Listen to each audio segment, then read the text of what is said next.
طب زي الفل. هندخل بقى دلوقتي على لينك الواتساب ونشوف الناس بقى بعت اللينكات. انا متحمس جدا لللايف ده بجد، يعني كل مره كنت بعمله حبي كده على الانستجرام، بس قلت المره دي بقى نعمل حاجه بروفيشنال ونعمل زوم وندردش. انتوا كده شايفين الشات صح؟ طيب قبل ما نبدا نتكلم في الحوار ده دلوقتي، او انا عايز اعمل ايه، او ايه الهدف من اللايف ده. يعني على مدار خبرتي في الشغل والاوفلاينز اللي بعملها مع المصورين، فاكتشفت كده نقطة صغيرة ان المصورين ما شاء الله عليهم شاطرين جدا، بيذاكروا تصوير، بيذاكروا اديتنج، بيحاولوا يطوروا من نفسهم. بس في جاب جامدة جدا جدا في فكرة الماركتينج والتسويق، واسوق ازاي، اكلم العميل ازاي، ايه الشغل اللي ينفع انزله على البروفايل، ايه الشغل اللي مش هينفع انزله، ايه الايديت المناسب لعميلي، ايه الايديت اللي مش مناسب. ستايلات الايديتنج كتير جدا، فانا كمصور ببقى تايه في النص كده، مش عارف اعمل بريسيتات فينتج، ولا اعمل هاي اند ايديت، ولا اعمل، لا ولا ما اعملش. طب انزل انهي صور، طب انزل انهي بوزات، طب انا بصور في لوكيشن، طب انا عميلي اصلا مش بيرضى يخليني انزل الصور. اسئله كتير جدا جدا تبقى جوه دماغ المصور، ودي للاسف انت ما بتلاقي لهاش اجابه. فان شاء الله في اللايف ده احاول ان انا يعني ايه اقدم اي معلومه لو مفيده واحده تبقى. فهنبدا بطارق. ما شاء الله طارق يعني الوهله الاولى شغله جميل. بصوا يا جماعه، يعني ايه، انا مش عايز حد يكون متضايق من الكلام، او مثلا يبقى كلامي جارح او اي حاجه. انا ببقى هارش شويه. ده حلو، ده حلو، ده وحش، ده وحش. نبدا كده نشوف البوستات اللي هو حاططها بينا. طيب حلو قوي، جميل. طيب بص بقى يا كارو، اول نقطه اللي دايما في كل لايف انا بتكلم عنها دلوقتي، ده بوز، ده شبهه، ده وده شبهه. يعني انت حاطط اربع بوزات قريبين قوي من بعض، والبوزات روتينيه، يعني مفيش فيهم فكره. حاول دايما في الشغل اللي انت بتنزله على النت، يبقى دايما انت بتعمل كادرات مختلفه. الكادرات المختلفه دي بتخلي العميل يحس ان انت عندك حاجه مختلفه. فانا قلبت الاول الوقفه دي بالبوز ده روتيني جدا، يعني اللي هو عادي، يعني ايه الجديد؟ نفس الكلام ده. بص ده قريب قوي، نفس، بص الاثنين قريبين جدا من بعض. فانا لو انا كلاينت بقلب في الاوردر، انا خلاص زهقت. يعني ايه المختلف عندك؟ طيب هنا انت عامل إيه ستايل ايديت معين. تعال نخش في البن التاني ده، كده هاي اند ايديت، باين قوي من السكين تون ان هي معمول في ايديت كتير. نقلب في البروفايل برضو، نفس الفكره. الكادرات قريبه جدا من بعض وما فيهاش حاجه مختلفه. وانت دلوقتي عايز تخلي العروسه تحجز معاك، فلازم تشوف كادرات عينيها ما شافتهاش قبل كده. زي ما انت كده تبقى قاعد، البراندات الجديده اللي هي بتعمل مثلا هوديز وبتعمل هدوم، فهو لازم ينزل لك خياطه او ستايل جديد مع دعايه جديده شكلها مختلف، عشان انت تحس ان البراند ده بيقدم حاجه مختلفه، بيقدم طقم مختلف، بيقدم قصه مختلفه. فانا هروح اشتري. طب لما الاقيك انت وفلان وفلان وفلان كلكم بتنزلوا نفس الحاجه، كلكم روتينيين، فخلاص احمد زي الحاج احمد، فانت ما حركتنيش ان انا اصلا ادخل ان انا احجز معاك. هنا نفس الكلام. بص الايديتنج تمام، بس البوزات قريبه جدا جدا من بعض.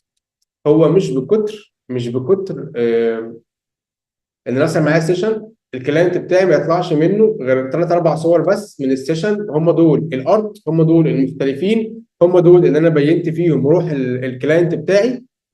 فدول اللي انا هنزلهم عشان اسوق بيهم. تسلم بقى لعميلك ايه؟ سلمه كل حاجه، انما دلوقتي انا بتكلم على اللي هينزل بوست. فدي نقطه محوريه مهمه. ننزل تحت شويه. برضو كادرات واحدة انت موقفها، اخدت الاربع خمس ست صور كلهم في نفس المكان. فدي اهم نصيحة يا طارق، ما تعملش كده. انت خلاص، انت بص، انت شايف يعني لو انا معايا الاوردر بتاعك ودي كادر اثنين ثلاثة أربعة، أنا هاخد من أنا هاخد شوط واحد بس.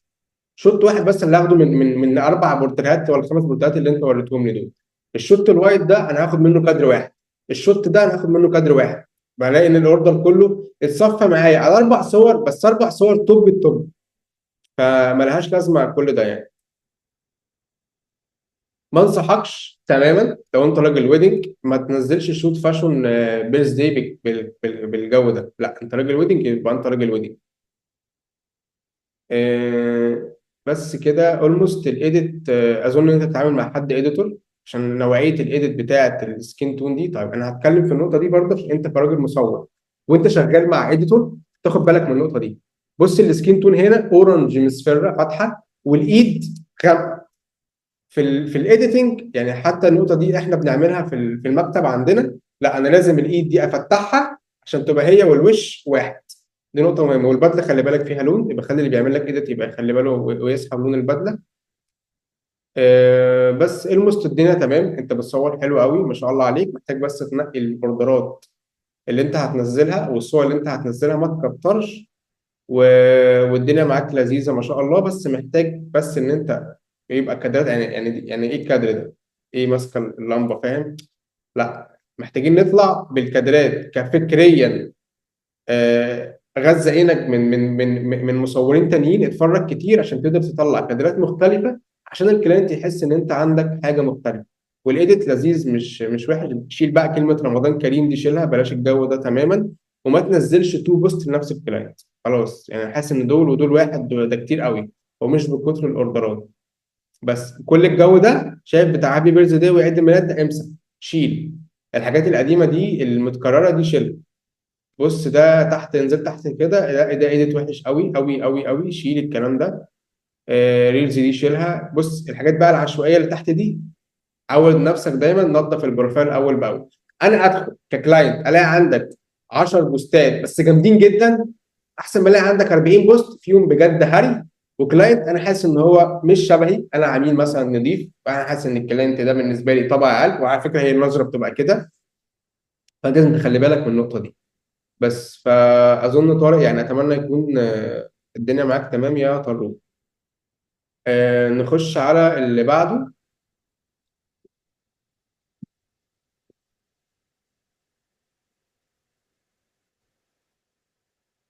احمد فتح بهانس. طيب نشوف بهانس.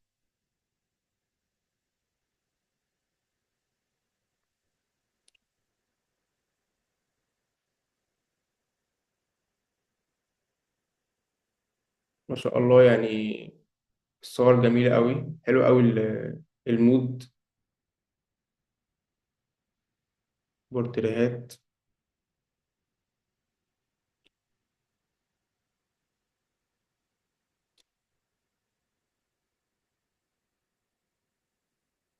هو بس النقطة كلها إن أنا يعني شايف كوليكشن صور لأنواع صور مختلفة. يعني أنا هنا لو بفتح أنا مش عارف أنت راجل بتصور فري ستايل، انتيريور، ادفرتايزنج، بزنس بورتريت. يعني أنا مش عارف لما أكون عايز إيه أجيبك. دي نقطة محورية في البراندنج في الشغلانة. أنا دلوقتي كلاينت عندي شوت بزنس بورتريت، فأنت لازم يا راجل يا فنان يبقى عندك تيمه بتاعتك. انا راجل بصور بزنس بورتريت ليه؟ لان انا عايز ككلاينت اول ما عاوز اصور بزنس بورتريت افتكر احمد. طيب انا راجل بصور، انا كلاينت عايز اصور انتيريور، فلازم اول ما دماغي تبقى واقفه عايز اصور انتيريور اجيب احمد. انا راجل بصور ارض فلازم يبقى كل بروفايلي نفس التيم. دي نقطة مهمة جدا في البراندنج، ان انا لازم، انا راجل بصور ايفنت فلازم يبقى انا بصور ايفنت بس، او عامل بروفايل للايفنت بس. ليه؟ لان دي نقطة محورية. لازم تبقى انت راجل بتاع حاجة، تمسك حاجة واحدة بس تشتغل عليها عشان خاطر الكلاينت، او عشان خاطر الاورجازم بتاع السوشيال ميديا يرشح الصور بتاعتك دي للناس اللي هم محتاجين الخدمه دي. فده كومنتي. غير كده الصور يعني لذيذه وعينك حلوه في التصوير يعني. بس كده تمام يا احمد. اتمنى احمد يكون كان معانا اصلا. مين تاني؟ طيب محمد عبد الماجد موجود معانا ولا لا؟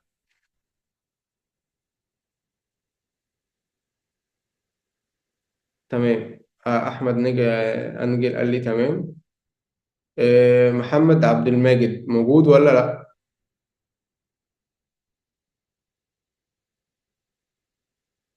طيب هو مش موجود. حد اسمه رو، انا مش عارف رو ده مين. اظن انتوا شايفين الواتساب زيكم، ده صاحبه موجود ولا لا؟ اهو.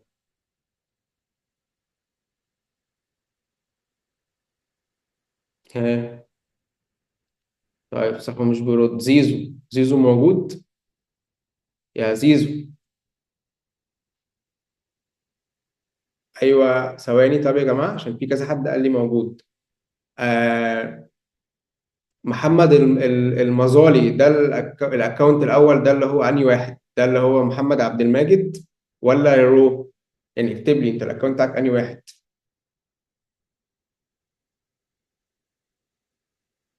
رو ستوديو ده بتاع مين؟ رو، تمام، يلا بينا نشوف رو. ماشي. بص يا صديقي الجميل. ماشي يا زيزو، هشرح زيزو بعد محمد. بص يا صديقي الجميل. آه هو انت كاتب رو، انا مش عارف رو دي قصدك على فايل الرو؟ عشان لو انت كاتبها كده اظن هي رو ار اي دبليو مش ار او دبليو. ده رقم واحد. رقم اتنين، انت عندك تو اوبشن في صوره البروفايل. يا تحط اللوجو بتاعك، لو هي شركه فاحنا بنحط اللوجو بتاعنا يا جماعه. وهي شركه زي ما انا مثلا في اكونتات المكتب عندي حاطط اللوجو بتاعي، دي شركه. طيب لو بيرسونال لازم احط صوره البروفايل بتاعتي. يعني انا في الاكونتات بتاعتي انا بحط البروفايل عشان انا بيرسونال. طيب في الشركه بحط اللوجو، ما ينفعش نحط صوره كلاينت. تماما ما ينفعش نحط صوره. ليه؟ انا عريس ادخل احجز مع واحد حاطط صوره عريس تاني وعروسه تانيه؟ لا، انا اتعامل مع شركه. فتحط اللوجو بتاعك، هتحط صورتك الشخصيه. صورتك الشخصيه لازم تكون بورتريت كده، ميديم شوت، ملامحك واضحه فيها، طاقتك واضحه فيها، شكلك واضح فيها. ما يبقاش بقى، بلاش بقى جو صوره البروفايل اللي هو انت واقف في بارتي ماسك الكاميرا ولا مش عارف مديني جنبك. لا لا لا، بورتريت، صوره بورتريت كده مبينه هيبتك قوتك، ابتسامه خفيفه، تبقى اسمها بيزنس بورتريت كده، او لوجو الشركه بتاعك. فده اول كومنت عندي. آه، كلمني كده يا محمد، قول لي انت بتبعت لحد ايديت يا صديقي ولا انت بتأديت لنفسك؟ عشان انا عندي مشاكل جامده في الايديت دلوقتي، وعندي مشاكل جامده في الكابشن. عرض خاص لشهر واحد واثنين، جلسه تصوير ب 2000 جنيه فقط بدل 2500 جنيه. طيب انا عندي نقطتين. النقطه دي مهمه جدا جدا بقى. ببعت لحد. ماشي، انت بتعرف تعمل ايديت ولا لا؟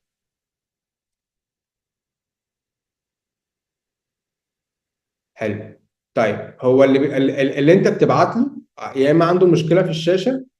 يعني احنا عندنا مشكله كبيره في الشاشه، لان الفستان ازرق جدا، السكين تون لونها غريب، الصوره ماجنتا جدا حمراء. اللي بيعمل لك ريتاتش مسيح لك البشره جدا، اظن بيعمل بريتاتش بورتريت او سكين فينر، فالبشره سايحه جدا. انا هنا بس بديك كومنت على الايديتنج يعني. حلو. طيب فانا عندي مشكله مع الايديت، ده رقم واحد. انت بتصور في شبين الكوم، تمام. عندي مشكله مع الايديت وعندي مشكله مع الكادرات. يعني ده مش عريس امور قوي ان انا انزل له 10 15 صوره. هو انا عارفك هترد عليا هتقول لي الكلاينت وتابعت الكلاينت ايه. انا هجيب لك الحل دلوقتي. هنا الدنيا تمام. بص بقى نركز يا جماعه في النقطه دي. انا ما ينفعش اكون بألف في الاوردر، الاقي هنا درجه سكين تون اورنج فاتحه مثلا، واقلب هنا الاقي الصوره محمره ماجنتا، واقلب هنا الاقي العريس لون ووش لون، واقلب هنا الاقي العريس نفسه لون.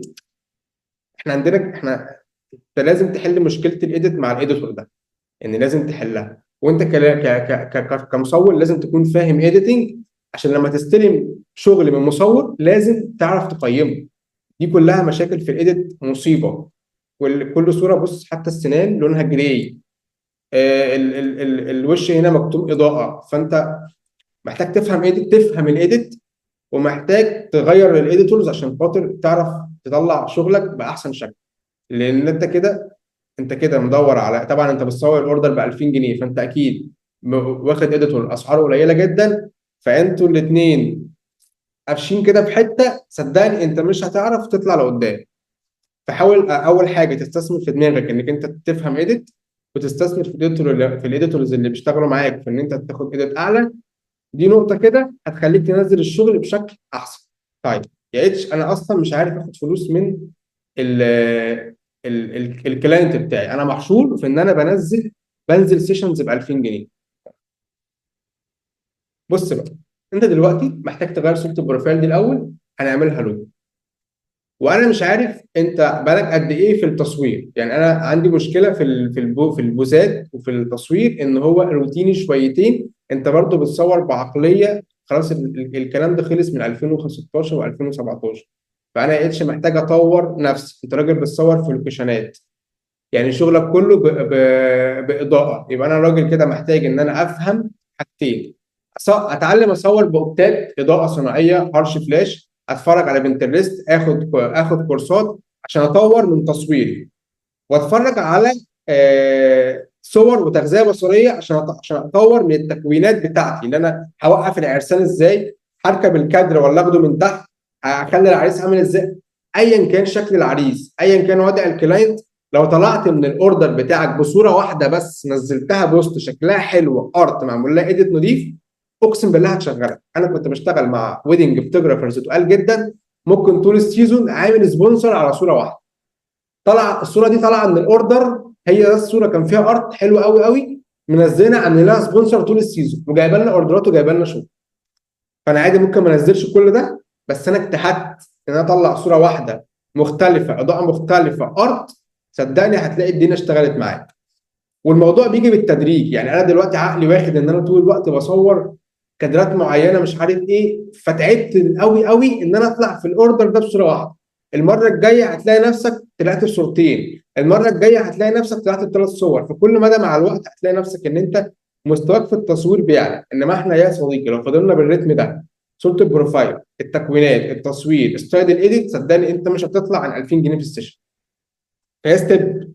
محتاج ان انا اذاكر تصوير واطلع اضاءه مختلفه، واصرف على شغلي، اصرف على شغلي، واصرف على دماغي، واصرف على الايديت، وادفع من جيبي، عشان في الاخر بعد طوبه فوق طوبه فوق طوبه انا وصلت لحته، بدل ما انا كنت محشور في 2000 جنيه في السيشن، لا انا السيزون اللي جاي حاطط هدف ان انا عايز انزل 6000 جنيه في السيشن.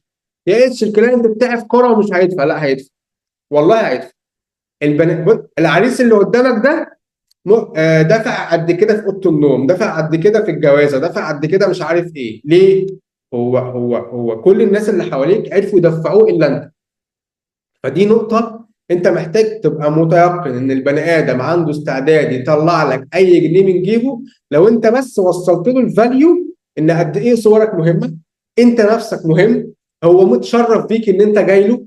انت مش حد الا، ما بتنزلوش ببنطلون وتيشيرت وكوتشي، لا انا لابس لبس مهندم جدا، صارف على نفسي، فهو متفشخر بيا ان هو جايبني، متفشخر بيا ان انا بصوره. فانا محتاج اشتغل على نفسي وعلى الاكونت وعلى التصوير عشان اعلي من القيمه دي، عشان يجي لي كلاينت يدفع. لكن طول ما انا مقلل من قيمه، فانا هيجي لي كلاينت ما بيدفعش. وممكن ال 2000 جنيه اللي انت حاططهم دول تلاقي واحد يخش يقول لك طب انا معايا 1000 ونص بس، اصلك انا مش عارف اتزنقت في ايه، اصلك انا بالله عليك مشيها لنا، معايا والله 1600 جنيه بس، ممكن هيبهدلوك في الفصال. فاشتغل على البيرسونال بتاعتك كويس جدا جدا عشان خاطر تقدر ان انت تطلع من الحته دي. اتمنى يكون الكلام ده يعني نصح لك اي حاجه. بس نخش على زيزو، حبيبي يا صديقي.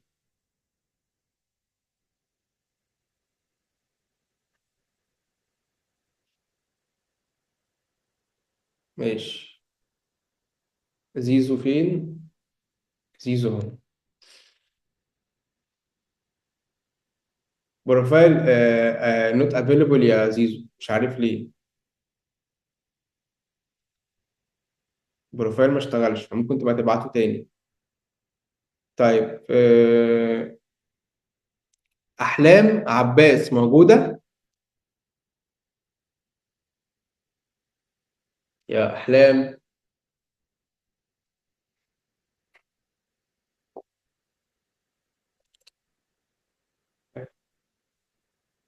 احلام مش موجوده. طيب محمد جمعه موجود؟ احلام موجوده اهي، ماشي. عايزاني افتح الفيسبوك والانستجرام يا احلام؟ يعني اختاري اكونت واحد.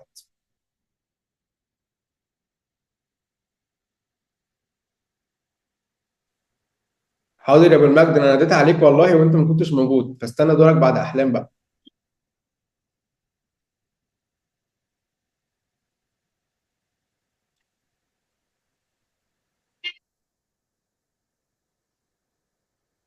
الله، المايك طلع مش شغال كل ده؟ ما تهزرش والله.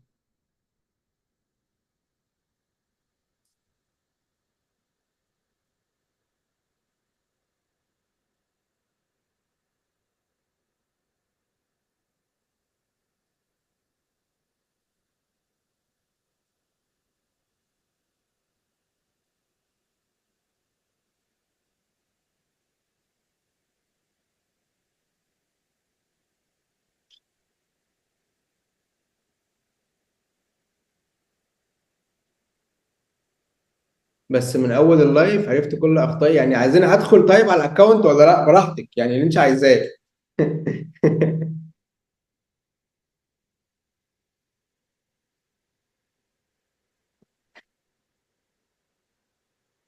ما تخافيش، مش هيكون كلامي جارح.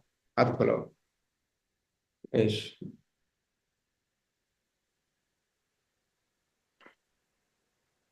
ماشي يا احلام، يعني انا برضو مش، انا دخلت مش عارف انت بتصوري ايه، فوتوغرافر ومونتاج فيديو. دلع الطبيعه لوما، فالهاشتاجات دي كلها محتاجين نشيلها بقى. والهايلايتس دي ما ينفعش نكتب عشوائيات، ما ينفعش، ما هو ده اكونت شغل ولا اكونت بيرسونال؟ فلازم تحددي انت عايزه توصلي فين، يعني انت مصوره ويدنج يبقى احنا ويدنج. بتصوري حاجات كده راندوم، يبقى انا لازم خلاص يبقى ده اكونت بقى عشوائيات فعلا. فاختاري تيمه واحده امشي عليها بس، وبالتوفيق. ومتحمس اشوفك بعد كده في لايف تاني، حاجه تاني تكوني ظبطت البروفايل ومسكت لك تراك دوست عليه. وعاش بالتوفيق. نشوف زيزو. بعت فين يا زيزو؟ تحت خالص، ماشي. زيزو فتح. طيب يا زيزو، احنا بسم الله كده هنشيل الابيض والاسود ده. تمام، ده بسم الله يعني. حلو.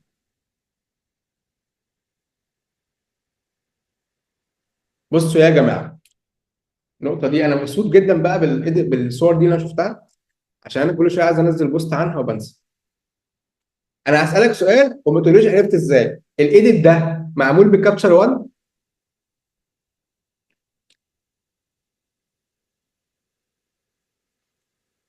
شوف، انا عارف والله. بصوا يا جماعه، الويدنج ما بنشتغلوش بكابتشر 1. حلو. الويدنج احنا ما بنشتغلوش بكابتشر 1. كابتشر 1 ده معمول للادفرتايزنج، انتيريور فود، لان هو بيخش في فاليو في الاضاءه اتش دي ار جدا. الصورة سكين تون. هو في حد مشغل الصوت؟ طيب. السكين تون، الاضاءه بتاعت الصوره اتش دي ار، كل حاجه منوره. نقطه مهمه يا جماعه في الايديتنج، الوش عباره عن شادو. يعني انا واقف كده اهو، بص، انا عندي شادو وميد تون وهايلايت. طيب، اللي بيعمل لك ايديت والطريقه بتاعت السكين تون بتاعت الاكشنات دي، انا عارف ان المكتب اللي بيشتغل لك بيخلي الوش كله حته واحده، الوش كله فلات. تمام. فتلاقي الوش ما بقاش عباره عن هايلايت وميد تون وشادو، لا، الوش كله بقى ميد تون. فتخيل كده ان انا ايه، انا دلوقتي هو عشان قاعد معاك في الزوم مجسم الصوره بتاعتي. الاوكتا هي ضربه هايلايت هنا، وفي ميد تون وفي شادو وفي ريم لايت. ما ينفعش ان انا اوحد البشره كلها واخلي البشره كلها ميد تون. ازاي يا باشا انت تخلي لي الكونتور بتاعها بالهايلايت بتاع المراخير بالقوره بالرقبه كلها لون واحد؟ ده انت بتاعت الميك اب، اقل واحده في بتاعت ميك اب بتقول لك الايديت ده وحش. فدي نقطه لازم تخلي بالك منها، ان انت بص، انت والله لو سالت العروسه، خد العروسه دي قول لها ايه رايك في ولا اللي عامله لها الميك اب، قول لها ايه رايك في الايديت، هتقول لك الميك اب ضاع. فين الكونتور؟ يعني بسم الله كده، اي بنت اسالها كده فين الكونتور اللي هنا، اللي هو لسه بيبقى لونه بينك هنا، هنا ضاع. دي مصيبه. فاحنا محتاجين ايه يعني؟ نغير مكتب الايديت ده. تمام. بص، الوش كله منور، الوش شكله مش طبيعي. يا جماعه الوش شكله مش طبيعي. ده كده وش بني ادم مش طبيعي. هو فلتر سكين تون بتحط على الصور كلها، وعبله واديله بالجوز وتمام. بص المنظر عامل ازاي، الرقبه بالصدر بالقفا حتى دقنه واخده لون. هو طبيعي الدقن يا جماعه بتبقى منبته كده سنه خضار. بس فمش هتكلم على الايديت كده، كفايه انت كده عرفت مشكلتك في الايديت فين. نتكلم على التصوير بقى. صوره البروفايل اهي اللي لسه متكلم عنها. انا مش عايز اشوف الجاكيت بتاعك، انا عايز اشوف وشك. فبعد اذنك محتاج صوره ميديا وتشيل الصور بتاعت الشاب ده والعيد الميلاد والصور الكاجوال دي، كل ده تشيله. انت بس هتسيب الاوردرات الويدنج دي، والبايو بتاعك اكتب في البايو ويدنج فوتوجراف، ما تكتبش ويدنج وفاشن. انا راجل بتاع ويدنج، يبقى راجل بتاع ويدنج. انت بقى بتاع تصور فاشن، اعمل لك اكونت تاني للفاشن، وزيزو محمد 9 دي بي اتش. حاول تغير اليوزر نيم دي، تخليه يوزر نيم بروفيشنال عن كده. اصلي يا باشا، اصلي. نكمل نشوف مين تاني. محمد خش في محمد. موجود يا محمد باشا؟ موجود. طيب يا محمد، برضو نفس الفكره، غير صوره البروفايل بتاعتك، خليها ميديوم بزنس بورتريت كده، فيها قوه وطاقه وهيبه. بلاش صوره اكنك بتصور صوره واتساب لاصحابك كده. انت راجل مصور بتقدم خدمه. تمام.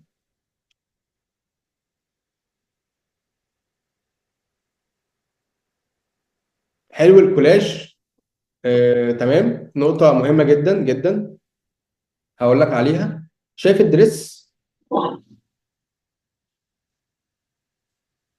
الدريس بتاعك هو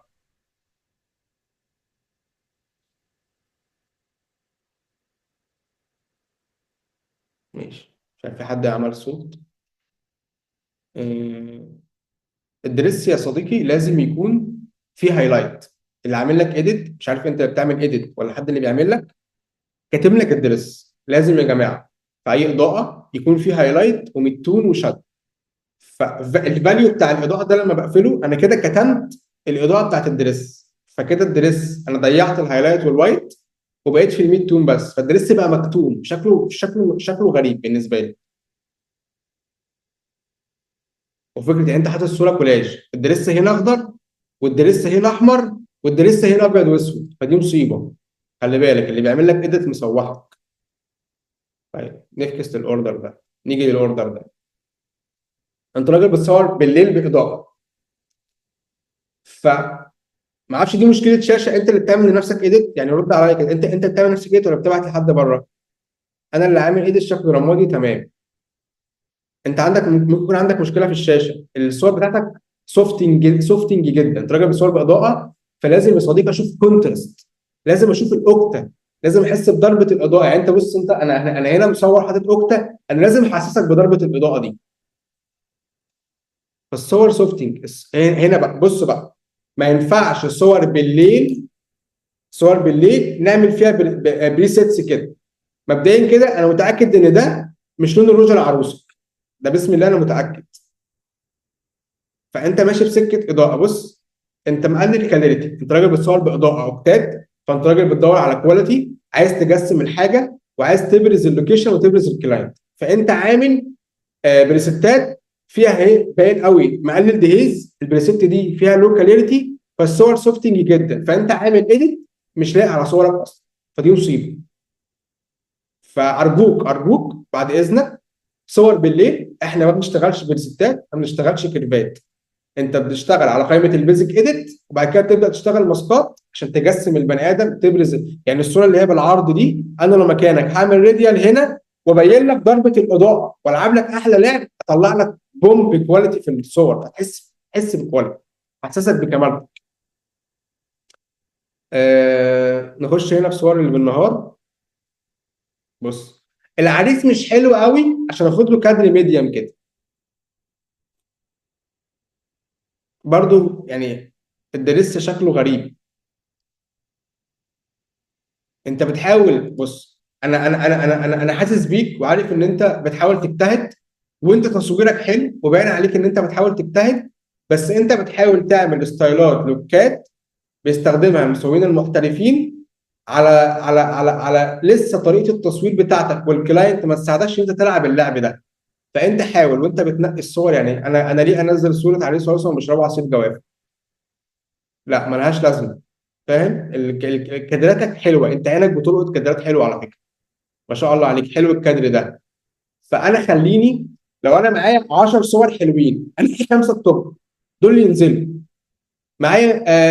اربع صور جامدين قوي الاقي احنا اتنين توب التوب. فانت بتديني طابع لما ادخل على بروفايلك ان انت واد بروفيشنال قوي. دقن العريس وشكله مش حلو قوي ان انا اخد له كادر كلوز. فاهم؟ حاسس بيا صح؟ تمام.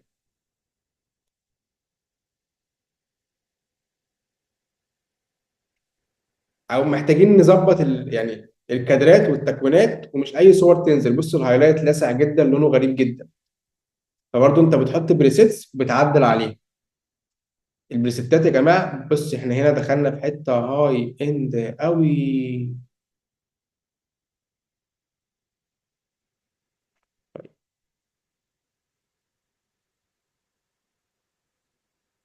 انا نزلت قوي ولا ايه؟ 55 اسبوع.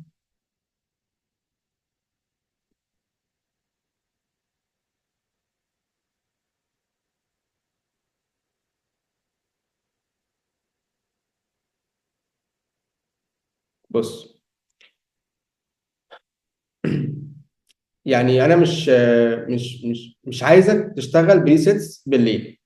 تمام. والصبح انت لسه محتاج زقه كمان. بص يا جماعه، اللايف هيفصل كمان دقيقه. هناخد بريك الساعه دلوقتي واحدة الا ربع، وهنبدا واحده. ومش عايزك تشتغل بريسيتس الصبح كيرفات تقيله ان هي مش لايقه على كل صورك. انت محتاج تمسك تيمه معينه في الايديتنج.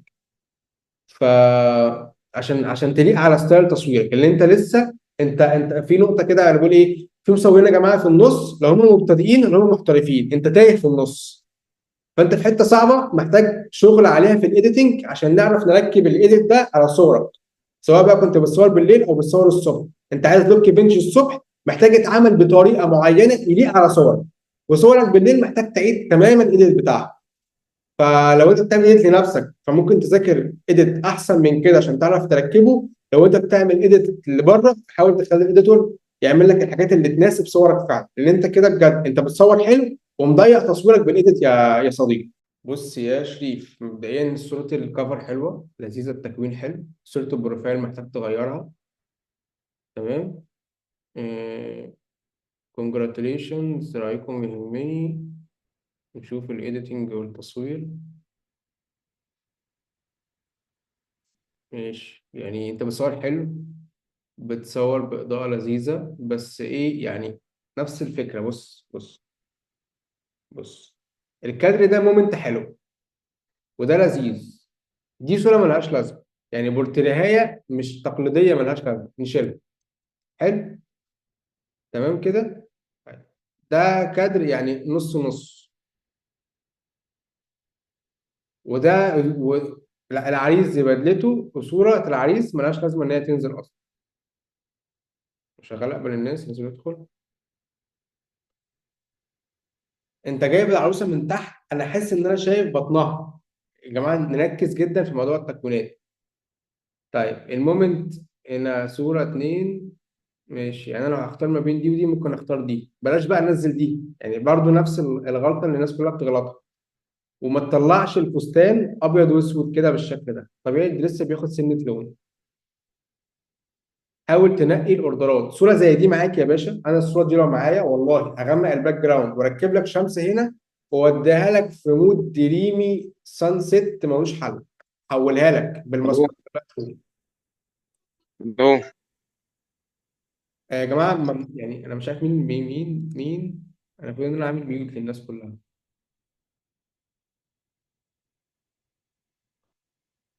فدي نقطه مهمه جدا.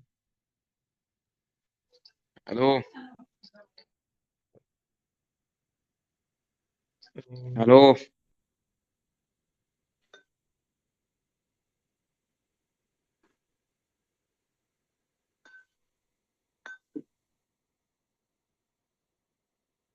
بس كنت بشيل حد.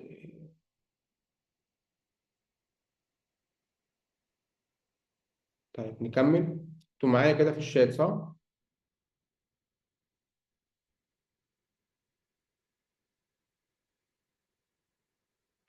ماشي. حد بيقول انا ماشي يا محمد هشوفك. آه نكمل. 30 صورة كتير قوي، حاول تقلل العدد. انت بتصور حلو على فكرة، ما شاء الله عليك. حاول تنقي الصور اللي هتنزلها بعناية اكتر. تمام. هنا الايديت ده بلاش يا جماعة، الايديت اللي فيه بلاكس كتير قوي، ايد العروسة غامقة سودة. بص شعرها اسود جدا، شعرها اسود قوي. بلاش نوعية الايديت بتاعت مالي دي، بص الناس سود قوي قوي، فانت البريسيت تقيلة جدا على التصوير بتاعك وعلى الكلاينت بتاعك، فبلاش نحط تون عشان هو جديد نعمله على صورنا وخلاص. فدي نقطة مهمة. بص انت بتلعب وانا مبسوط بيك، انت بتحاول تعمل حاجة. بس يعني انت بص هنا، بصوا هنا يا جماعة، الاوردر ده هو منزل منه صورتين بس، على فكرة انا بالنسبة لي الصورتين دول ممكن نشغلوه، مش محتاج انزل بقية الاوردر اصلا. فاهم؟ اللي انا لما اشوف الصورتين دول، او الواد ده عينه حلوه، المصور ده دماغه شغاله، فاهم انا عايز اكلمك في ايه.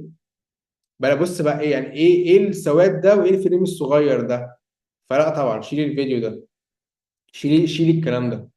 بقى ما اعرفش هو ليه الفريم جاي عامل كده اصلا.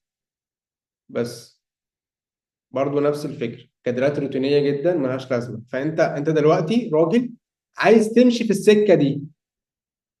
طب يا اتش جالي كلاينت مش مساعدني، ما نزلش بقى كل الصور دي، انزل منه صورتين. العريس ده مش العريس اللي هو ده انزل له صوره لوحده، يعني انا خلاص طالما انا وقعت في كلاينت مش مساعدني اطلع منه صوره واحده، اطلع منه صورتين. فاهم؟ ما تنزلش بقى، وبلاش الايديت اللي هو دريمي لوك. يا جماعه الدريمي لوك عشان يتصور محتاج كلاينت معين وهارش لايت شمس داخله في الصور، باك لايت، عشان اعرف اعمل دريمي لوك. ما نعملش دريمي لوك والدنيا مغيمه كده. طب انت يا راجل بص بقى، الصوره دي مش حلوه، تقليديه جدا. الصوره دي حلوه ومومنت وجميله وكل حاجه، ايه بقى؟ ايه بقى جو بتاع استوديو الدلوعه ده؟ ايه بقى؟ ايه القفله اللي انت قفلتها لي دي يا شريف؟ فلا يا جماعه، لا يا جماعه، انت دلوقتي بص، ده كادر روتيني وده كادر روتيني، ده مومنت حلوه اهي، مع انها عايز تظبط تلت وتلتين. فانت عندك كومبو حلو، بس بتقفلني منك ومن اوردراتك بصور محطوطه ملهاش لازمه. بس كده. فأتمنى يكون الكومنتات دي فادتك في حاجة. محمد حمادة، نشوف محمد حمادة عشان هيتعارك معانا.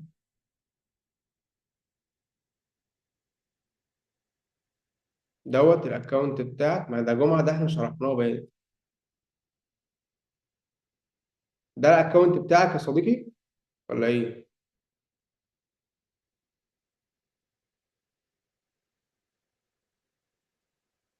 أيوه ماشي. طيب نفس الكومنت، صورة البروفايل بنحطها صورتنا الشخصية يا جماعة، مش صورة كلاينت. ولازم نكتب في البايو إن احنا ويدنج فوتوجرافر، عشان الألجوريزم بتاعت الانستجرام ترشحنا للناس اللي بتدور على الإيديت. للوهلة الأولى حاسس إن الدنيا لذيذة. حلو أوي اللوك، كان شكله لذيذ. ما شاء الله عليك، تصويرك حلو.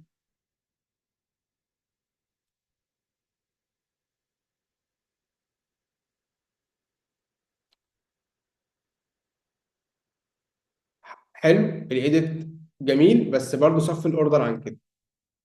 أنا ببص على البن اللي أنت حاطه بس. برضه صف الأوردرات. طب الصور جميل، عينك حلوة، إدارتك جميلة أوي، ما شاء الله عليك. واللي مش بيقلل. تحفة، الإيديت جميل جدا، لايق على صورك. بس صف الأوردرات يعني دي صورة ملهاش لازمة. فاهم يا جماعة؟ انا كده كده هصور حلو وهسلم العميل بتاعي، بس الصور اللي هحطها بوست عندي على الاكونت لازم تكون ارت الارت، فن الفن، توب التوب، مش اي كادر. يعني انا دلوقتي مثلا، دي مثلا لذيذه، دي كانت محتاجه تتقلب بلاك اند وايت. طيب هنا بقى ادي واحد اتنين، هو كله في نفس المكان، فانا اختار من ايه؟ اختار من دي او دي، ما اختارش كل ده. فاهم؟ وبلاش تو بوست لنفس الكلاينت. بص انت بتلعب بالشمس حلو، الدنيا ظريفه، بس برضو نقي صفي الاوردرات بتاعتك، بلاش كادرات وبلاش ريتاتش كتير. لما انت بتعمل، انت شغال فينش ستايل، بلاش ريتاتش كتير.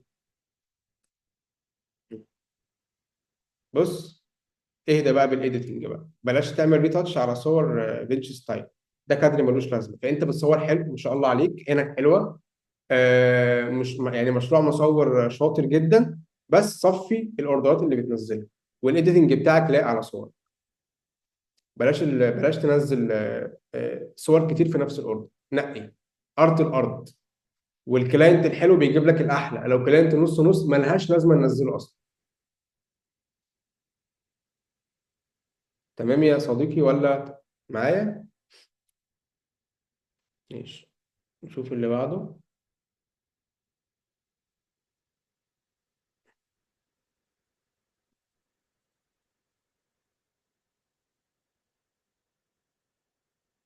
زياد مسلم موجود.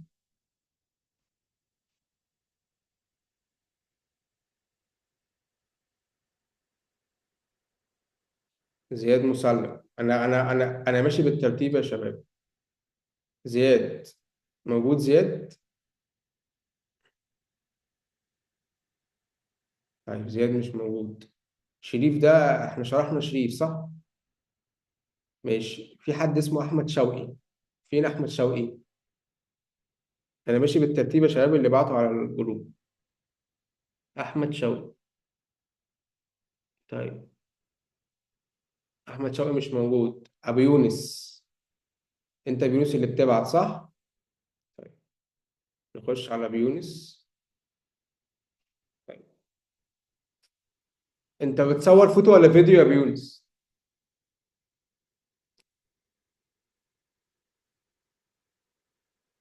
فوتو اكتر. حاطط صورتك بالبتاع بتاع الفيديو ليه؟ صورتك بصورة البروفايل تتغير، نفس الكومنت في كل الناس.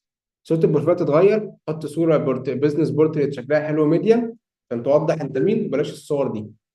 تمام، واكتب ان انت شوف انت بتصور ايه، ويدنج فوتوجرافر، يبقى اكتب ويدنج هنا في البير، لازم تكتب ويدنج فوتوجرافر.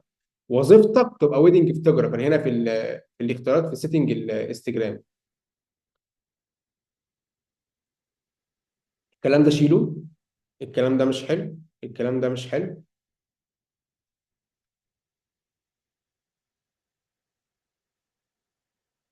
جرين كتير جدا، ستايل اديتنج لا لايق على التصوير ولا على الكلاينت. الحركه بتاعت الايديت الشعبي المنتشره، يا رب يا رب لو هطلع من اللايف ده بحاجه اطلع انك انتوا تبطلوا الايديت ده. السكين تون اللي بتتحط على الوش كلها شادوز من التون هايلايت وسيح كده يا باشا، واخده وش دوكو، ارجوكم يا جماعه بالله عليكم. الجو ده شعبي وحش قوي، بطلوه ارجوكم بالله عليكم، لو ليا خاطر عندكم يعني. بلاش الايديت ده، بلاش المنظر ده. البدله طبعا مش لا اتسحب لونها ولا اتغمقت، القميص فيه ازرق. فالايديت ده لو انت بتبعت ايديت بره، الايديتورز ده مسوح، ايديت لوكال جدا. ودي النقطه اللي انا كل شويه اتكلم فيها مع مصور يا جماعه. انا بقعد اقول خدوا الكورس اتعلموا الايديت، مش عشان حتى تعمل ايديت لنفسك، عشان تبقى فاهم. على الاقل لما تبعت لايديتور بره تعرف تقول له ده حلو ده وحش، انت بوظت لي عملت لي. لازم يعني زي الاكل والشرب كده ليك كمصور، انك انت لازم تكون فاهم ايديت عشان تعرف تقيم الشخص اللي شغال معاك. طيب في الايديت برضه عندنا حاجه اسمها كومبلمنتري، الوان حاره والوان بارده. انت دلوقتي الصوره دي كل الباك جراوند دي الوان حاره، فانا مجرد ما افتح الصوره انا لا شايف العروسه ولا شايف الفستان، شايف اللوكيشن. كل دي عيوب ايديتنج. فلو انت فاهم الايديت، لما بتيجي تقف بقى في اللوكيشن زي ده، احط اوكتا. لما اجي اشتغل على الايديت ولا ابعت الايديتور بره، ابقى عارف ان انا محتاج اسحب الباك جراوند وهدي الوانها. بص انا مش شايف الكلاينت، شايف الباك جراوند بس الوان حاره جدا. فدي بديهيات تصوير وبديهيات فهم الوان لازم تكون عند المصور، عشان يقدر سواء بيعمل ايديت لنفسه او يبعت ايديتور بره يعرف يشتغل. لان انا كده بالمنظر ده انا شايف الباك جراوند مش شايف الكلاينت، فدي مصيبه يعني.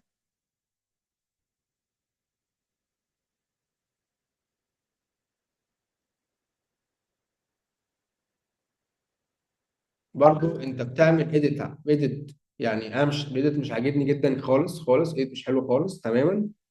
فانت محتاج لازم مهم جدا تذاكر اديت وتفهم اديت عشان تعرف تختار الاديت المناسب على صورك، لان انت مسوح نفسك تسويحه وحشه قوي قوي في الايديتنج بتاعك.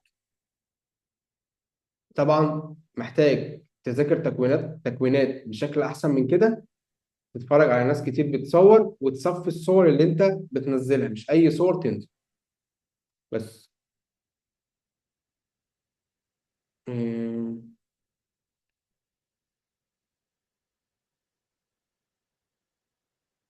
مين تاني بقى معانا؟ اتمنى تكون يا بيونس الدنيا معاك تمام.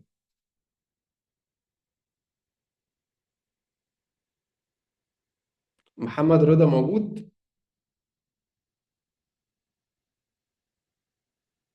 موجود. ماشي. محمد رضا حاطط اللوجو بتاعه. تمام. اكتب يا باشا في البيو ان انت ويدنج فوتوجرافر.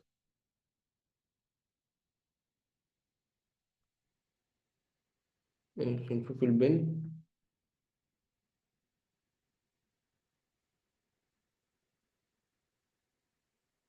صور متكررة. اوردر. مش احسن حاجة ان هو يفضل محطوط بن. انا شايف عندك حاجات احسن من كده يعني. يا جماعة بلاش الكادر بتاع العريس اللي واقف ماسك العروسة من الظهر والعروسة واقفة الجيب، والله الكادر ده خلص يعني انتهى. ارجوكم ما حدش تصوروا بجد. الكادرات اتغيرت دلوقتي، فمحتاجين نتفرج. هتقول لي الكلاينت مش مساعدني يا جماعه، الكلاينت ده العروسه دي بنوته عندها 20 22 سنه، بتفتح الانستجرام بتفتح التيك توك بتتفرج على كلاينت من كلاس ايه وكلاس ايه بلس وتتفرج. انتوا بس اللي محتاجين تتعلموا ازاي تطلعوا من الكلاينت ان هو يتحرك معاك. محتاج انت تفكها عشان تعرف تاخد منها جزات، لكن انت مثلا ما تعرضتش على الكلاينت بشكل كافي، مش عارف تعمل معاهم لغه تواصل. ومش فكره ان انا بقول لك اقعد اهزر معاه ضحكها، انت مش اراجوز، بس فكره ان انت تخلي العروسه اللي قدامك ولا العريس ريلاكسنج عشان خاطر تعرف يلا نهزر يلا نضحك يلا ناخد مومنت يلا هكذا.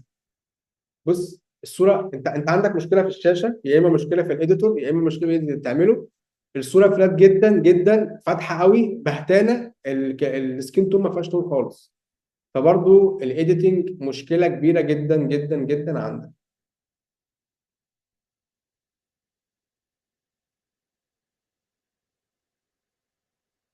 محتاج تغير الكادرات عشان الكادرات روتينيه شويه، وصف الاوردر اللي انت بتنزله قبل ما تنزله. يعني ده كادر حلو، ده كادر الى حد ما لذيذ، ده كادر ملوش لازمه. فاهم؟ فحاول تصفي الاوردر وبلاش في صور مصورين بص انت برضه نفس المشكله. موضوع البريسيتس اللي انتشر على مستوى مصر ده مخلي المصورين كلهم كل شويه افتح الجروب بتاع المصورين: جماعه ما حدش معاه البريسيتات دي، جماعه ما حدش معاه التونات ده، جماعه مش عارف ايه. لا يا جماعه هي مش بتمشي كده، ما هي عمرها ما بتمشي كده، وعمرها ما هتظبط معاك كده. والناس بتفتكر اتش عايز يخلينا ناخد كورس ايديت عشان يعمل سبوبه من ورانا، اتش مش عارف ولا مين عايز يعمل لنا كورس ايديت. لا يا جماعه، اللي عامل سبوبه عليكم اللي باع لكم بريستات والله العظيم. اللي عامل سبوبه عليكم اللي بيحط يقول لك الباك دي جامده جدا هتظبط معاك على اي صور، اقسم بالله دول اللي ضحكوا عليكم. هو انا راجل الحمد لله بفضل الله، انا راجل عامل براندنج ومشهور في 10 واحد في الايديت بيعمل. انا اسهل عليا اطلع احلى مصلحه، اعمل اوقف كورسات واعمل بقى باكات بريستات اشكال والوان ويلا بيع بيع بيع، والله العظيم هشتغل كده. بس انا هبقى بنصب عليك وبضحك عليك وقدام ربنا. انا عارف ان الالوان دي مش تظبط على صور، وعملت الحوار ده مرتين وندمت وقلت انا مش هعمله تاني. البريستات عشان تتعمل لازم انا اكون في، انا كنت منزل حلقه على اليوتيوب من فتره قريبه جدا: يا جماعه البريستات لازم تتعمل بشكل معين. فانا لازم اصور التصوير بتاعي، لازم يكون متصور الايزو والشطر والتكوين بشكل معين عشان اعرف احط بريستات بشكل معين. فهما الاثنين بيركبوا على بعض. ما ينفعش انا بقى اكون انا موبايلي اندرويد وعايز اركب له جراب ايفون. انتوا بقى بتعملوا ايه؟ لا انا عاجبني التليفون الاندرويد وهنزل اشتري جراب ايفون 17 عشان لقيت واحد بيبيعه وقال لي ان هو هيليق على الاندرويد يا باشا. مش هينفع يا جماعه، والله ما هينفع. فاحنا لازم، بص انت حاطط على الكادر ده بريستايه لو كاليريتي، مقلل كاليريتي، لا الكادر ده محتاج ان انا اشتغل عليه اديتنج والعب بالماسكات واجسمه عشان احوله 180 درجه. خليكم معايا في اللايف هوريكم.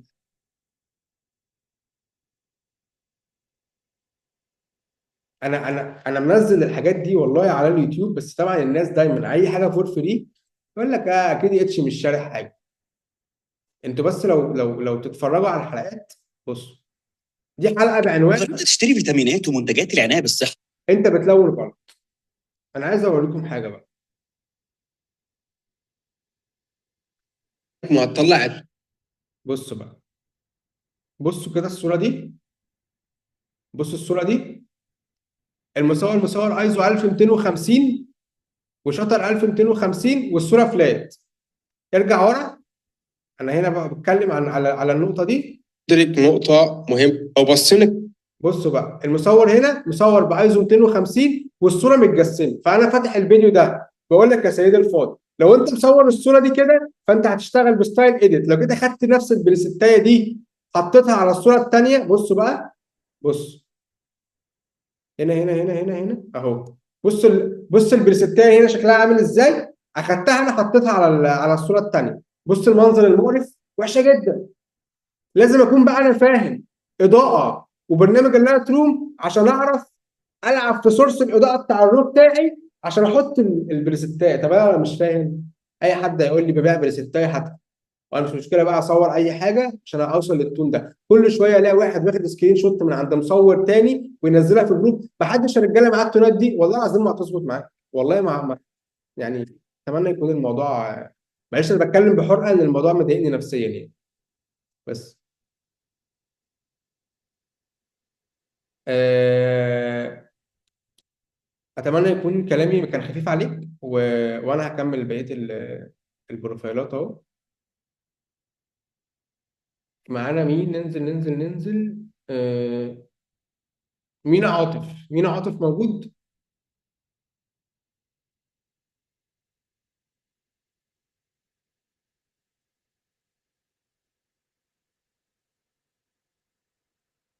طيب مش موجود. كي اتش موجود.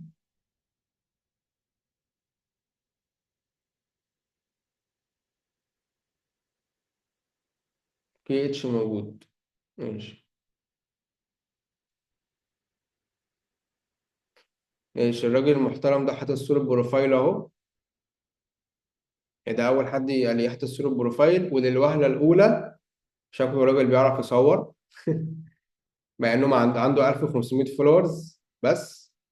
ودي نقطة حلوة يعني. أنا دايما أقول لك دايما أقابل مصممين يقول لي عايز أزود الفولورز بتوعي. هو الموضوع ملوش علاقة. أنا ككلاينت لو دخلت لقيت صور شكلها حلو مش هبص أصلا على الفولورز. أنا كده عارف إن الراجل ده بيعرف يصور يعني.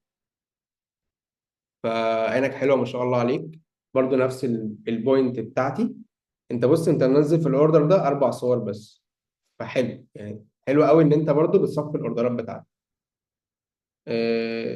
فيرست لوك، هو الفيرست لوك مش رومانسي قوي فما كانش لازم ان احنا ننزله. برضو نفس المشكله بتاعت الايديتنج. الوش كله فلات، الوش كله منور. انا اجزم ان انا واتنين كمان في مصر اللي بنحافظ على الوش في الايديتنج بجد، بحس ان كل الشباب اللي طالعه او اللي عندهم بيقولوا ان هم عندهم مكاتب، هو اكشنات وكابتشر 1 وعبله واديله عشان النحتيه تمشي ونعمل الصوره 3 4 جنيه. ما علينا يعني. تصويرك ما شاء الله عليك حلو. عينك حلوه في مومنت والايديت لايق على الناس وعينك بتلعب، فما شاء الله كمل في السكه اللي انت شغالها دي. يعني انا الوهله الاولى البروفايل باين عليك ان انت راجل بتشتغل. الايديت ده غريب قوي، اصفر شكله غريب قوي. امسح الاوردر ده، مش حلو خالص. لكن بقيه الكادرات لا انت عينك حلوه والايديت بتاعك لذيذ ما شاء الله يعني. كمل وصف الاوردرات. يعني حاول تارت الارض فاهم. هنا البريستاية والالوان بوظت الصور تمام. ده شميلة الكلاينت وده شميلة السكين تون. فانت حاول برضو انت تكون فاهم. بص الدريس احمر، الوش الالوان هنا بايظه. فانت البريستاية اللي انت متعود عليها ما ظبطتش على الاوردر ده، ومع ذلك انت يعني عملتها برضو. والكلاينت مش احسن حاجه ان انا انزل منه 3 بوستات، خلي بالك. هنا الالوان كئيبه جدا جدا. انت راجل مصور افراح بتارجت عروسه، لازم يكون الوانك دايما كلها مبهجه، ما ينفعش الالوان الكئيبه دي. بس حاول ننزل تحت صف الاوردرات اللي ملهاش لازمه. حلو الاوردر الكاجوال ده الوانه لذيذه.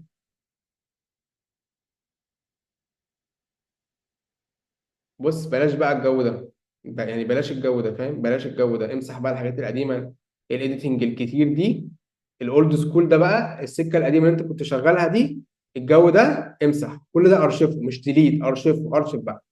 يعني احنا من فوق انت باين عليك انت بتتطور، فايه بقى؟ خليك ماسك تيمه. انا راجل بصور ارت، بصور كادرات ومومنت، فدي التيمه بتاعتي. مش عايز انزل الاقي بقى الكلام بتاع اولد سكول ده. تمام. بس. وعاش. إيه... مين تاني؟ ادهم مجدي موجود.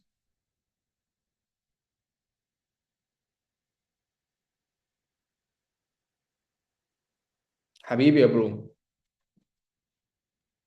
ادهم مجدي.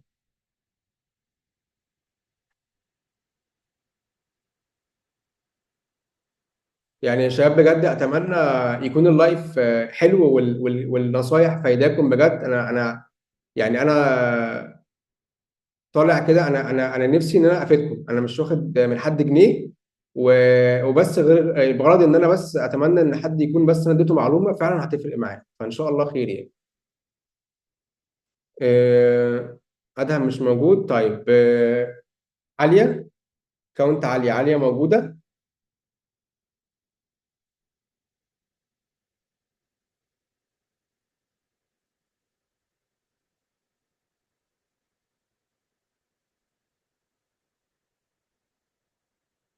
طيب طارق، توبه، او جوده مصطفى. جوده مصطفى موجود، او حوده مصطفى.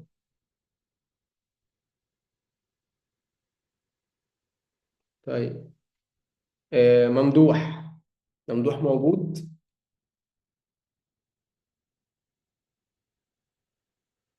ماشي، موجود. ممدوح يحيى موجود. ممدوح، نخش على ممدوح. ماشي، ممدوح حاطط صورة بروفايل حلوة، دو ويدنج. يعني ما شاء الله ممدوح شكله راجل فنان عالمي، صور جميلة جدا.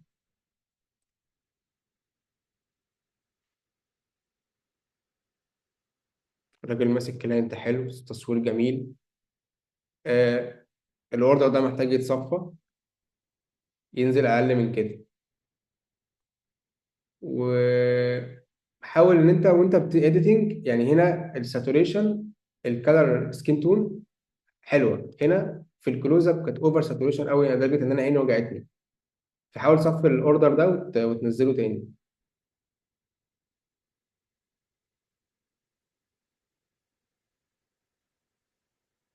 الشاشه اللي انت شغال عليها حاول تتاكد منها عشان الصور ظاهره عندي. يعني هنا مثلا الصوره اوفر ساتوريشن، سكين تون هنا مش اوفر ساتوريشن. فحاول ان انت تخلي الايديت بتاعك ماشي بتيمه واحده. بس كادراتك ما شاء الله عليك، عاش. الدنيا حلوه. هنا بقى بص بقى، مش عارف انت اللي بتعمل ايديت ولا بتبعت لحد بره، هو انت بتعمل ايديت فتاكد من شاشتك. ولو انت ما خدتش كورسز قبل كده، فحاول ان انت تدوس في الموضوع سواء معايا او مع غيري، عشان بس ما تقولش ان انا ببيع لك الكورس بتاعي. هنا الوايت بالانس فيه مشكله، الصوره متصوره في عز الشمس، فطبيعي جدا الوايت بالانس هيكون اصفر. فانت محتاج الصوره دي محتاجه بس الوايت بالانس يصفر شويه، باين قوي ان البدله والدريس مزرقين. بس الكادرات حلوه، يعني ما شاء الله انت شكلك بتارت وده الجو الجديد اللي طالع ترندي. الكادر ده لذيذ قوي. بص هنا الدنيا ورم دافيه، وده لون بياع ولون حلو. هنا بقى ده كادر ملوش لازمه، يعني احنا شغالين في حته حلوه قوي. تمام. فحاول تصفي الاوردرات بتاعتك ان انت تحط ارت الارت. تمام. دي نقطه. النقطه بقى الثانيه، الكلاينت هنا نص نص. كلاينت هنا شكله واو. فيا صديقي امسك كلاينت معين، ما تنزلش غيره عشان ده يجيب لك اللحم. يعني انا هنا حاسس ان انت ماسك كلاينت رايق قوي، هنا انت ماسك كلاينت نص نص. انزل شويه فانت حاسس ان في تدرج مش حلو ليك في البروفايل بتاعك. فصف الاوردرات. لو انا هصفي الاوردرات بتاعتي ان يبقى في مثلا 20 30 بوست بس على عندي على اكونت، بس ماسك كلاينت معين، لان انت الكلاينت الحلو هيجيب لك اللحله واللحله هيجيب لك اللحله. فخلي بالك صفي الكلاينت بتاعك وصفي الصور بتاعتك عشان يبقى في تيمه عارف انت زي ايه؟ زي انا جيت لك كده لابس بدله شيك قوي، ولابس وحاطط برفيوم حلو، بس لبست جزمه بص، ولا لبست ببيونه مش حلوه، ولا تسريحه شعر مش حلو، انت هتتقفل. حتى لو جايب بدله ب 5000 دولار، بس لبست جزمه لوكال، ولا عملت تسريحه شعر مش حلوه، ولا البرفيوم بتاعي ما كانش الطف حاجه، ولا لبست ساعه كاجوال على بدله، يا اسطى انت ليه قفلتني؟ ما انت كنت لابس بدله حلوه. فاهم انا عايز اقول لك ايه؟ فخلي بالك من النقطه دي. بس ان توتال يعني عايش جدا بصراحه.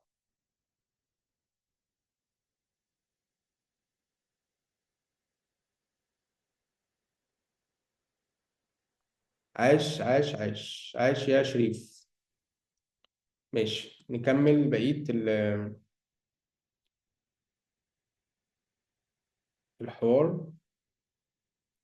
معانا اسلام جويش. اسلام جويش موجود؟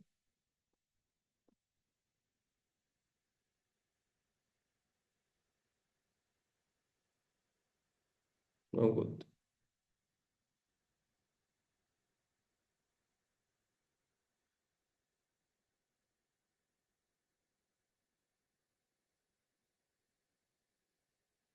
اكتب يا صديقي في البايو ان انت ويدنج فوتوجرافر.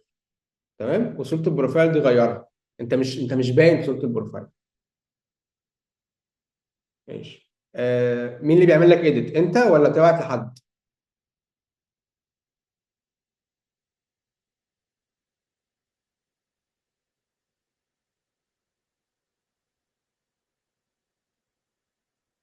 ان توتال الصور ظريفة، بس انت شغال مرة ايديت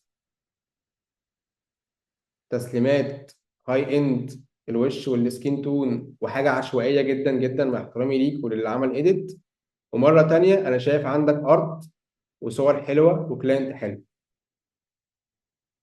وبتلعب اهو. كلاينت لذيذ، صور حلوه، مع ان الايديت بص ازرق، هوبا اصفر، ازرق. ليه؟ الايديت ده كده عشوائي، مع ان الصور لذيذه. لو كانت نسقت ايديت ونزلنا منها اربع خمس صور كان الاوردر ده باع. البريستال اللي محطوط خضراء، البدله بقى لونها اخضر، لو انا عريس هزعل جدا. خلي بالك، هنا مره الصور اورم، هنا مره زرقاء، فالايديت الوانه ماشيه عشوائي. هنا العريس لابس يعني بدله ادمت، كلاينت مش حلو تماما ولا الايديت حلو. فبرضه انت بتمسك، انت بتحاول تمسك كلاينت حلو بس بتحط لي في النص كلاينت وحش. طب يا جماعه الموضوع ده بيفرق في ايه؟ لا هو بيفرق جدا وانا هقولها لك في وشك. احنا مجال منظره.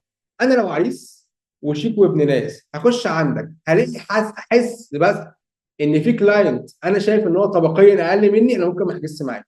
زي ما انت كده مع احترامي ليك واحترامي لاي حد، يكون معاك خطيبتك ولا مراتك ولابسين طقم شيك جدا، مش هتروح تقعد على القهوه، تروح تقعد في كافيه. ولما يكون وكل ما بتحس ان انت معاك فلوس وشكلك انضف بتقعد في كافيه ليفل اعلى. فما ينفعش اخش في كافيه ليفل اعلى الاقي واحد قاعد بشبشب. نفس الفكره، هتاخد بعضك وتمشي. لا يا جماعه انا مش شيك وخطيبتي مش شيكه وعايزين ناخد سيلفي ونقعد في مكان شيك ونتصور، ولا واحد جنبي قاعد بشبشب وبيشيش، مش هينفع. هي نفس الفكره، احنا مجال منظره، انت الكلاينت اللي يجي لك عشان يتمنظر بيك. فانت ما عندك كلاينت حلو، بلاش بقى بص امسح بقى صورك دي. تمام، امسح صورك دي، امسح الكلاينت تحسه نص نص، حط بص بقى لشغل البنات ده، شغل الجو ده. ايه امسح، ايه ده ايه ده، امسح امسح، ارشف ارشف ارشف. اسيب خمس بوستات ولا اربع بوستات جامدين تبين لي ان انت مصور شاطر، والباقي ارشف. تمام.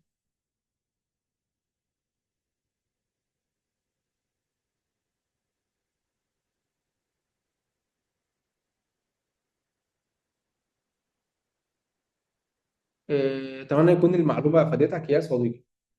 طيب يا جماعه، احنا 5 دقايق وهنقفل. ف يعني انا بقالي ساعتين، انا كنت عامل حسابي ان انا هقعد ساعه بس. فانا بعتذر للناس اللي مش هقدر ان انا يعني اكمل اللايف بتاعها، اشرح اكونتاتها. انا شرحت اكونتات كتير قوي، فمحتاج اختم اللايف. وانا مبسوط جدا جدا ان انا كنت معاكم، واتمنى اتمنى ان انا اكون فدتكم باي معلومه. واسف جدا لو كان كلامي جارح او زعل اي حد من غير ما اقصد. انا بس اخوكم الكبير او اخوكم الصغير على حسب سنك، بحاول ان انا اكون معاك وانصحك بمعلومات انا عارف ان هي مش موجوده في حته ومحدش بيطلع يتكلم فيها. وان شاء الله هنكررها تاني وتالت، يعني يكون ده اللايف بتاعنا فور فري كده، نطلع نتكلم على البروفايلات ونشوف الناس اللي كانت داخله قبل كده عملت ابديت ولا لا، ونتكلم في التصوير ونتكلم في كل حاجه. ف يعني بحبكم في الله. و بس اي حد محتاج اي حاجه في في الايديتنج او في التصوير او اي حاجه، انا الجروب هيكون موجود عليه اكونت المكتب. وكل الناس اللي هي مش حابه تبدا خطوه الايديتنج او الكورس او اي حاجه، فانا مني ليكم كده هعمل لكم كود خصم خاص، هسيبه لكم في الجروب. اللي محتاج يبدا ان هو ياخد خطوه ان هو يفهم ايديت، سواء بقى عايز يعمله لنفسه او حتى لو هيشغل حد يعمله يبقى فاهم. هو الكورس المفروض سعره 3000 جنيه، فانا هديكم كود خصم هديكم الكورس 1200 جنيه بس. فبحيث انت تعرف تبدا ما يبقاش غالي عليكم. انا لو عليا مش عايز انزله عن 3000 جنيه، لان انا متاكد وعارف ان المعلومات اللي بتتقال في الكورس مش موجوده في حته. وانا عارف ومتاكد انك بعد ما تاخد الكورس ده هتعرف تلون شغلك بنفسك، وتعرف تعمل ايديت يليق على صورك، سواء بقى كنت بتصور الصبح او بالليل، مش بريستات وعبله واديله. الحمد لله على يقين بده. وكل المصورين اللي اخدوا الكورس ده عرفوا يلونوا شغلهم بنفسهم وبقوا جامدين جدا في الايديت، يعني الحمد لله. بس فان شاء الله يعني نعمل اللايف ده تاني. انا مش هبطل اعمل اللايف ده. واحب جدا ان انا بعد ما اخلص اللايف اسمع منكم الفيدباك، ولو اي حد محتاج اي حاجه يبعت للمكتب، ان شاء الله المكتب هيرد عليه، سواء بقى عايز يتعامل مع المكتب في ايديتنج، عايز ياخد كود الخاص. فبس، والسلام عليكم وعليكم السلام ورحمه الله وبركاته.